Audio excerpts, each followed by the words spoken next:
2017 now. We have our first live show coming to you from Los Angeles, California, and we have our Immigration Dream segments with Aquino and Loew.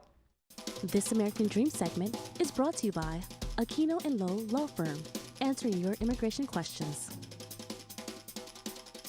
Joining us is our ever-reliable immigration attorneys, Attorney Allison Aquino Silva, Attorney Richard Loew. Happy New Year. Happy New Year, G. All right, so let's get straight down to business because we have a new president that's going to be inaugurated this month.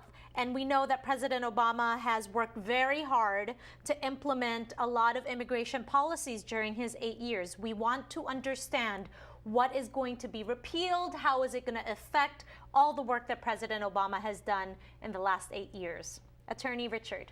So it's a lot to deal with, but basically a lot of the things that Obama has done has fallen into two different kinds of categories. Really, we're talking whether there have been regulations that have been made or whether they've been policies that have been instituted. Policies are easier to change, can be changed immediately by the president. Regulations are harder to change. You have to go through a regulatory process, takes some time.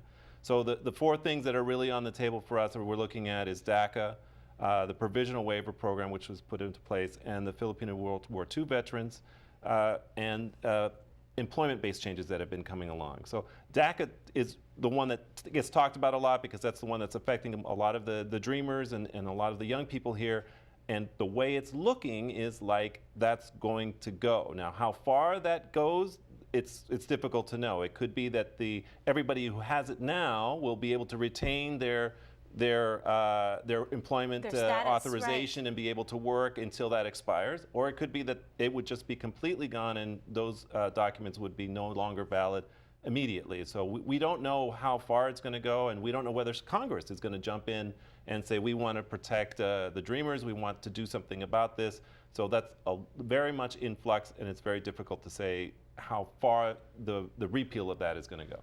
Okay, well, let's talk about provisional waivers first. Can you give us the possible scenarios, Attorney Allison? Yes, and so like Richard pointed out, there were two ways in which the president took actions over the course of the past 8 years. One was a provisional waiver, which, unlike DACA, was through an actual regulation. And with a regulation, it's a lot harder to go ahead and change because another regulation has to be published, there has to be a comment period, and then only after that comment period, then regulations can be changed. So the provisional waiver was one of those policies that was enacted through regulation. The provisional waiver helped those who were subject to the 3 or the 10-year bar because they're here in the United States unlawfully, and it helped reduce the risk of going back home and applying for the visa. So with the provisional waiver and the related policy change that the president implemented, which was to define what extreme hardship is, those two things are on the line. So as pointed out, with a provisional waiver, that is harder to change, but it does look like that maybe there will be changes and it might be repealed. So individuals should move forward because there is an opportunity right now, because it will take time for that regulation. With extreme hardship definition, that's going to be easier to change because that was done just through a policy memorandum. And so they can certainly make it more difficult to fulfill the requirement of extreme hardship. Okay, we are taking your calls live here in Los Angeles. Unfortunately, not in Hawaii. Tumawag po kayo sa amin, 1-800-553-5724. At sasagutin po ng mga immigration attorneys ang tanong ninyo. So call us live here at LA 18. I want to take this opportunity to talk about the World War II veterans because they waited a long time for this, and to have it repealed would just be so sad for the community. What do you foresee, Attorney Richard?